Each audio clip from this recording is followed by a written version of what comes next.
It's everywhere. And I think for the first time, we are truly seeing evil reveal itself. You know, it's all been living in the shadows, right? It's all been living in the shadows for this whole time. None of us knew the depths of depravity that were going on, the amounts and levels of cover up. But it's all coming out. Whether they like it or not, it's going to have to. Wait, back up. There is a complaint sitting on the Department of Justice website right now that says Kris Jenner ran a system that looks exactly like Jeffrey Epstein's network. Not a leaked document, not a rumor from a tabloid. A real filing on a government website in the Maxwell case alleging that Jenner used her own daughter's identities and bodies to build that empire. And the same DOJ holding that complaint just got caught lying by a federal judge. Judge Engelmeyer ruled that the department misled the public and victims and made demonstrably false claims. So, the institution in charge of this document has already been officially called dishonest. Before we even get to what the complaint says, the people holding it have zero credibility left. And that is where Joe Rogan walks in. It's layers upon layers. It's those Russian nesting dolls, and you open it, and there's another one in there, and you open it, there's another one in there. Corruptions at all time. Bro, the Epstein files. I heard there's no files. I heard it's a hoax. And then all of a sudden, he's going to release the files. Well, I thought there was no files. Man. He wants an investigation now. Joe Rogan's name is in the Epstein files for a very specific reason. He refused to meet Jeffrey Epstein. Back in 2017, a physicist named Lawrence Krauss, who had been on Rogan's podcast, tried to set up an introduction. This was after Epstein's 2008 conviction. Everyone knew what Epstein was. Krauss reached out anyway. Rogan's response was not polite. "Are you high?" he said. "What the hell are you even talking about?" No meeting, no polite, maybe later. Just a hard, immediate no. When Rogan talked about it later, he was almost laughing at the absurdity. He said he would never have gone, especially after he Googled Epstein. Compare that to other people. Bill Gates kept meeting Epstein after 2008. The co-founder of LinkedIn appears over 2,600 times in the files. Rogan said no immediately. He saw the red flags while everyone else was still playing nice. So, when a man like that goes quiet, you pay attention. And Rogan didn't just go quiet. He went speechless after hearing the specific details from this Kardashian complaint. The same man who called Epstein's invitation insane had nothing to say for a moment. Not skepticism, not dismissal. Speechlessness. That is not the reaction of someone who thinks this is nothing. That is the reaction of someone who just realized the pattern he had been warning about was sitting right there, attached to a family he never connected to it before. A Trump-endorsing podcast host who refused Epstein himself got disturbed by what this complaint alleges. And that matters, because Rogan is not a conspiracy guy on this topic. He is the guy who walked away. His silence gives you permission to be disturbed too. And I think these things like Epstein, and there's probably a bunch of other similar operations that are being run, they provide you with like a really good time, or maybe you're a high profile, extremely wealthy individual, and it's hard for you to get hosed. And some guy tells you, hey, we've got everything covered. You know, you come to my island, nothing, what happens on the island stays on the island. Now, here's why Rogan's reaction is not just a moment. It's a credibility transfer. The same DOJ that holds this complaint has a ticking clock, and it cannot stop it.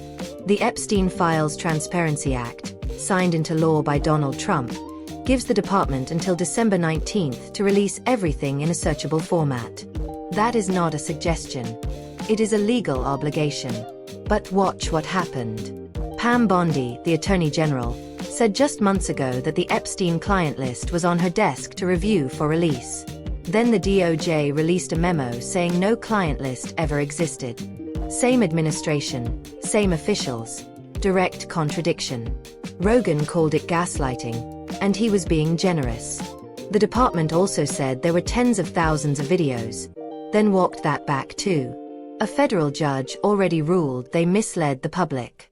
So the institution holding the Kardashian complaint has been caught lying, has a critical time frame it cannot avoid, and has every reason to make this all go away quietly. Why would anyone trust whatever they release by December? Is an Kardashian never was part of the Epstein files. She was sentenced in 2025. This was an interview by Trump's lawyer to protect Trump from the fallout about the Epstein files. What this really is nothing but a sketchy PR stunt by the Department of Justice. And we have seen this movie before. The Maxwell interview is to the Epstein files what the Barr letter was to the Mueller investigation. Let me tell you what is actually in that complaint, because this is the part that made Rogan speechless, and it's the part the DOJ is not exactly advertising. The document was filed in the Maxwell case. The complainant says Ghislaine Maxwell had a close relationship with the Kardashian sisters, and that they helped use the complainant's identity. Then it gets stranger. It references pregnancy and surrogacy. It claims eggs were used for pregnancies without consent. It brings up DNA testing. It alleges the Kardashian sisters used the complainant's name and money to promote their businesses. There's a specific cosmetic transaction cited tied to Kylie Jenner in a $600 million deal. Kim Kardashian is named in allegations tied to identity issues and children. Khloe Kardashian and Kendall Jenner are referenced for allegedly taking a special interest in the complainant's marriages and name changes. The complainant admits they do not have documents to prove all of it and is asking investigators to look into it. The grammar is rough. The document is messy, but it exists, and it connects Maxwell, who was convicted of running a trafficking operation, to the Kardashian family. So, what are we supposed to do with that? Here's the theory that keeps circulating, and once you hear it, you cannot unhear it. People are asking what exactly Kris Jenner's strategy was. From the outside, her whole approach involved placing her daughters in relationships and situations with the most powerful and wealthy men available. That was the pattern. And people are asking whether that pattern, giving young women access to powerful men in exchange for influence, wealth, and status, looks different from what Jeffrey Epstein's network was convicted of doing. Now, to be clear, there is no official documented connection between the Kardashians and Epstein's island. None. What exists is a victim complaint, internet theories, and a pattern of elite connections people are trying to make sense of. But here's what Rogan was getting at. The system is not broken. It's working exactly as designed, protecting people at the top from consequences every single time. The Epstein network was one version of that. Hollywood's access economy is another. Different packaging, same structure. The dots connecting Kris Jenner to this story don't stop at the complaint. The family's lawyer, Alex Spiro, appears in the Epstein files. That does not prove anything by itself, but it is a connection. And the family's rapid rise happened during the same period as Epstein's 2008 plea deal, when he was still moving through elite circles. The names keep overlapping. Diddy, Lou Taylor, the Kardashians, same circles. Again, not proven, but not random either. These are patterns enough people are noticing that a victim went to the DOJ and put it all in writing, and that document is still sitting there unexamined. Banging children. See, the thing is, the average American probably can tell the difference, but there are sub-average individuals that all they want to know is you're on the list, and they hear you're on the list, and they might try to leave. But the pressure is not just coming from a complaint on a website. Ray J is actively suing Kim Kardashian and Kris Jenner for breach of their 2023 settlement. He has live-streamed claims of a federal RICO investigation into what he calls Kris RICO. And a judge just denied the Kardashians' bid to keep portions of that settlement private. That means whatever they agreed to, whatever they did not want the public to see, may soon become public. Ray J has repeatedly alleged that the family orchestrated the release of the tape that made Kim famous, and he is not backing down. The Kardashians sued him for defamation. He filed a countersuit. Now, a judge is forcing more of that settlement into the open.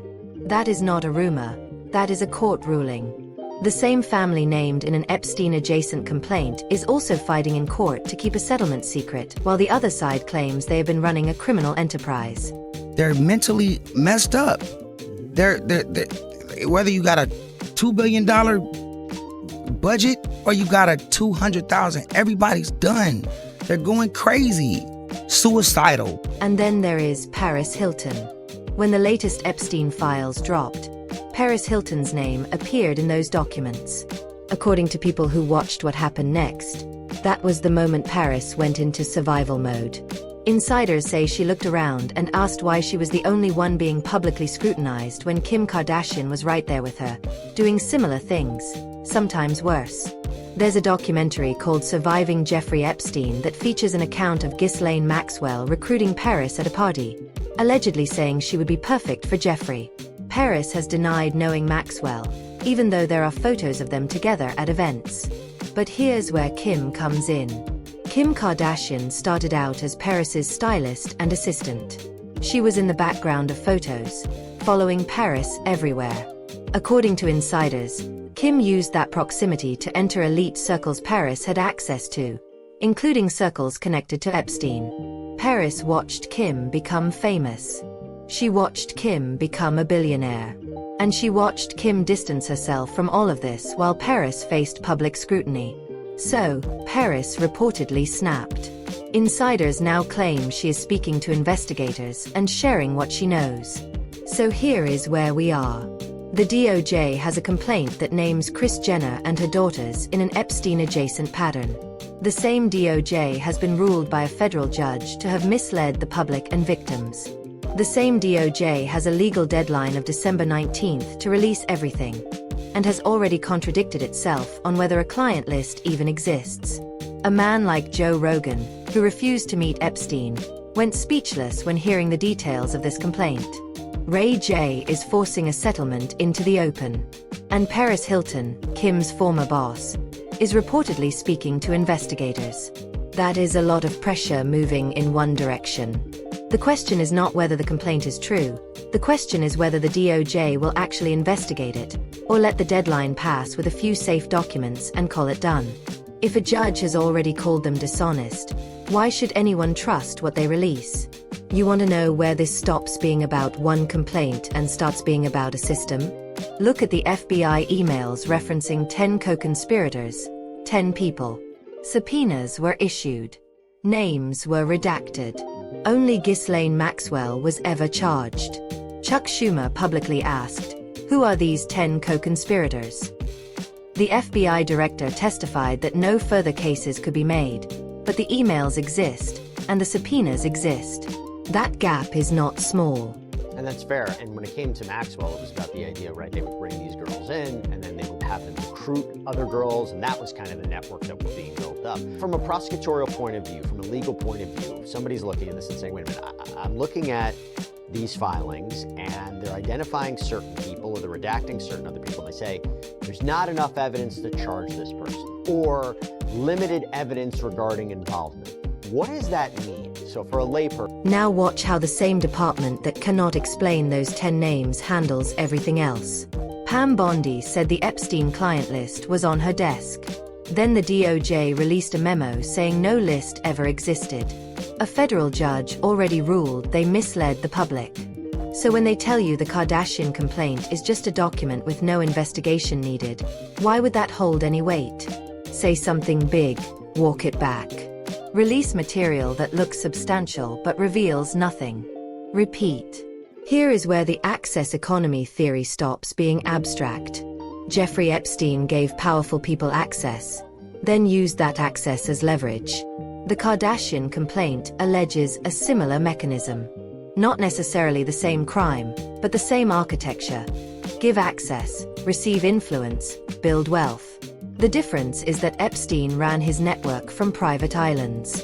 Kris Jenner allegedly ran hers through a reality television empire. Same playbook, different set designers. From what I've gathered from your articles, this seems to be a global network that Epstein was a part of, and I believe there are multiple Epsteins. Like, I don't believe that Jeffrey Epstein was the head of the snake. Yeah, like, you know, they never go after the head of the snake. They never go after the head of the snake, quote unquote, are just, it's the billionaire class, and so there's a faction of these billionaires in our oligarchy. And of course, the American oligarchy, you know, the American oligarchs don't necessarily, a lot of them don't have an allegiance necessarily to the United States.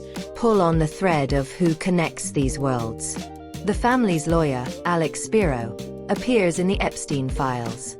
His name is right there in the records. That does not prove anything criminal, but it is a documented bridge between two worlds that are supposed to be separate. The family's entire rise happened during the same period when Epstein was still moving freely after his 2008 plea deal. The overlapping circles are not imaginary. Diddy, Lou Taylor, the Kardashians. Same parties, same photographers, different packaging, same underlying structure. Now, here's a layer that did not get enough attention when the files dropped. Jeffrey Epstein exchanged dozens of emails with Ariane Rothschild, the head of a major banking dynasty. In one message, he wrote, "I have your cereal. Can talk tonight around 2200, 10 o'clock at night." Cereal. There is no confirmed evidence that the wording was code for anything illegal, but the timing and phrasing have fueled speculation online. Why would a convicted offender be emailing a banking executive about something like that late at night? And why did Ariane Rothschild continue corresponding with him for years after his 2008 conviction? Her representatives say she was unaware of his conduct, but the emails show personal trips, meetings in Paris and New York, and even an arrangement to return a hoverboard to her daughter. That is not a typical business relationship. That is familiarity. Again, there was new names in some of the emails that I think investigators need to look at. In particular, I jumped on the name of a modeling agent who, in a similar fashion to Jean-Luc Brunel, who brought underage girls from overseas to Jeffrey Epstein for abuse. There was another man. What was interesting about this other individual is that he also apparently provided young models for Donald Trump's modeling agency. And here is where that thread gets darker. Another viral claim from the document dump alleges that Jeffrey Epstein had access to Ariane Rothschild's daughter when she was 11 years old. That claim has not been independently verified in official findings. It is circulating across social media, repeated across platforms, and impossible to confirm from the heavily redacted files. But the fact that it is spreading at all tells you something about the atmosphere surrounding these releases. When the DOJ drops thousands of pages with key names blacked out and missing context, the vacuum fills with speculation. Some of it is probably wrong. Some of it might not be. And the DOJ knows this. They know that releasing partial, redacted, confusing document dumps creates chaos, not clarity. That is not transparency. That is plausible deniability. So what happens on December 19th? The Transparency Act says the DOJ must release everything in a searchable format. But they have already shown how to release material that looks substantial while revealing nothing. They dropped thousands of pages. Most of it already public. The real questions stayed redacted. The real names stayed hidden. The 10 co-conspirators remained unnamed. And the Kardashian complaint is still sitting on a government website, unexamined, uncharged, unresolved. That is a pattern. Each time documents are released, the press covers it briefly, then moves on. But the core questions never get answered. Right, Mike, thanks for having me. So what we're seeing is apparently not everything. We've got indications from the Department of Justice that there are things that are going to be withheld, at least, or handed out at a later date. Now, the law in this case that was passed by Congress and signed by President Trump required that all the Epstein files be released by midnight tonight, Friday, December 19th. Let me be direct about what is still missing. We have a victim complaint that connects the Kardashians to Ghislaine Maxwell. We have a lawyer whose name appears in both sets of files. We have a former employee turned billionaire who watched her old boss get publicly scrutinized while she walked away clean. We have a legal requirement that means nothing if the people enforcing it are the same ones accused of hiding the truth. And we still have 10 co-conspirators that nobody will name. That is an open wound. The DOJ cannot claim transparency while those 10 names remain redacted. They cannot claim they are protecting victims while leaving the Kardashian complaint untouched. Here's the part that keeps pulling me back. A complaint this specific, this unusual, and this connected to a convicted trafficker should trigger something. An interview, a follow-up, at least a statement acknowledging review. Instead, silence. The same silence surrounding the 10 co-conspirators. The same silence after Pam Bondi's client list statement. The same silence after promises of tens of thousands of videos. Say something big, do nothing, wait for the news cycle to move on, repeat. So I have to ask, do you really think the DOJ will release anything meaningful by December 19th? Or will they drop another batch of already public documents, redact the important names, and call it transparency? And what happens if Paris Hilton is actually speaking to investigators? Does Kim Kardashian suddenly have much more to answer for? Drop your take in the comments. That's it for now. We'll talk again soon.